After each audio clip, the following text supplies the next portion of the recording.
성공한 삶이란 어떤 삶일까요? 남들처럼 평범하게 사는 게 어찌 보면 성공한 삶 아닐까요? 안녕하세요. 오늘도 다양한 이슈를 다룰 로엔이슈 임성지 기자입니다. 오늘도 저와 함께 법과 이슈에 대해서 이야기 나누는 김도영 변호사님 모셨습니다. 변호사님 안녕하세요. 네, 안녕하세요. 김대미 변호사입니다. 저희 로엔이슈 채널이 아무래도 좀 오랫동안 활동하다 보니까 고정적인 구독자가 생긴 것 같은데요. 네. 오늘은 한 구독자의 내용을 한번 읽고 이 부분을 법적으로 한번 시시비비를 가려볼까 합니다. 일단 사연자의 이야기 먼저 제가 읽어드릴게요. 안녕하세요. 로엔이슈 채널을 잘 구독하고 있습니다. 저는 29살의 청년인데 저희 친어머니께서는 8년 전 돌아가셨습니다. 그런데 제 호적이 저희 아버지와 호적상 어머니의 밑으로 들어가 있습니다. 부끄러운 이야기지만 저희 어머니는 저희 아버지와 내연의 관계였고 저를 갖게 된 후 헤어졌다고 합니다. 제가 태어난 이후 아버지께서는 강력히 본인의 호적에 저를 넣기를 주장하셔서 저는 아버지와 본처인 호적상 어머니 밑에 들어가 있었습니다. 지금까지는 아무런 문제가 없었는데요. 갑자기 저희 친어머니의 다른 자녀들이, 그러니까 저와 아버지가 다른 형제들이 상속 재산을 분할한다고 합니다. 그럼 저는 친어머니의 상속을 받을 수 없는 건가요? 라는 사연인데요. 많이 좀 안타까운 사연 같습니다. 네, 그렇네요. 이게 아무래도 또 법적인 지식이 없으신 분들이 보시면 이런 상황이 닥쳤을 때 좀 당황하시고 또 어떤 경우에는 어려움을 또 불이익을 당하시기도 합니다. 저희가 이제 이런 부분들이 좀 안타깝고 또 이런 분들께 도움을 드리기 위해서 사실 이 채널을 운영을 하는 건데요. 오늘 사연 주신 분 사연도 정말 안타까운데 이게 법적으로 어떻게 해결될지 정말 궁금하실 것 같습니다. 그래서 제가 먼저 결론적으로 말씀드리면 상속을 받으실 수 있습니다. 그러니까 그 부분은 걱정 안 하셔도 되고요. 다만 이제 상속을 받으시려면 몇 가지 알아야 될 사항이 있는데 그 부분을 제가 설명을 드리겠습니다. 일단 가장 큰 문제가 되는 게 지금 현재 사연자께서 친어머니 밑으로 호적이 되어 있는 게 아니라 지금 아버지와 호적상 어머니 밑으로 되어 있는 건데요. 이거를 바로 잡아야 됩니다. 바로 잡는다고요? 네, 이걸 바로 잡기 위해서는 일단 가족관계등록부 정정 신청을 하셔야 되고요. 이 가족관계등록부 정정 신청을 하시려면 친생자 관계 존재 확인의소와 친생자 관계 부존재 확인의소를 제기해야 됩니다. 제가 변호사님과 정말 다양한 영상을 찍었잖아요. 네네. 매번 찍는 거지만 단어가 너무 어렵네요. 이게 좀 길죠? 다만 이게 잘라서 보시면은 크게 어려운 단어가 아닙니다. 친생자 관계 존재 확인의소는 친생자, 그러니까 나와 이제 뭐 어머니의 관계가 친자 관계이다. 그런 관계를 확인해달라는 소송이고요. 부존재는 당연히 없다는 소송이고요. 그래서 친생자 관계 존재 확인의소는 이제 친어머니를 상대로 제기를 하게 되고요. 친생자 관계 부존재 확인의소는 지금 호적상 어머니를 상대로 제기를 하게 됩니다. 다만 이게 조금 문제가 될 수 있는 거는요. 일단 이런 친생자 관계 확인의소, 친생자 관계 부존재 확인의소, 이걸 저희가 줄여서 친생자 관계 존부 확인의소라고 하는데요. 이 소송을 제기하시면 법원에서는 유전자 검사를 하라는 수검 명령이 나오게 됩니다. 유전자 검사 저희가 TV에서 많이 네네네, 그렇죠. 요즘은 이제 많은 분들이 아시니까 설명하기가 좀 편해졌는데, 유전자 검사가 뭐 100% 그게 정확하다고 보지는 않지만 지금 현재 단계에서는 과학적 증명에 따라서 가장 강력한 증거 방법이 됩니다. 그래서 보통 법원에서는 유전자 검사를 하라고 수검 명령을 내리거든요.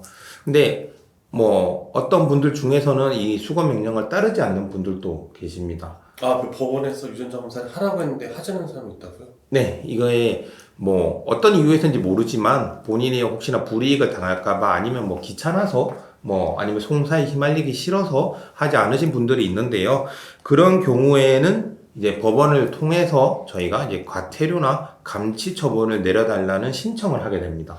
그러니까 정리하자면 수검 명령이 내려졌을 때 수검 명령을 이행하지 않으면 1,000만 원 이하의 과태료에 처할 수 있고요. 그 과태료 처분이 나왔는데도 이를 정당한 이유 없이 이행하지 않으면 감치, 즉 유치장이나 감옥에 가둬질 수 있는 겁니다. 그렇다면 보통 이 유전자 검사 비용이 어느 정도 되나요? 이제 저희가 유전자 검사를 하게 되면 보통 이제 법원을 통해서 법원에서 지정된 기관에서 하게 되는데요. 이제 사설 업체도 있고 종합병원도 있습니다. 뭐 예상하다시피 종합병원은 사설 업체보다 조금 더 비싸고요. 대략적으로 종합병원 같은 경우에는 한 80에서 100만 원 정도, 그리고 사설 업체 같은 경우에는 뭐 20만 원에서 한 3, 40만 원 정도 하는데, 이게 검사를 어떻게 하느냐에 따라서 조금 가격은 달라지는 편입니다.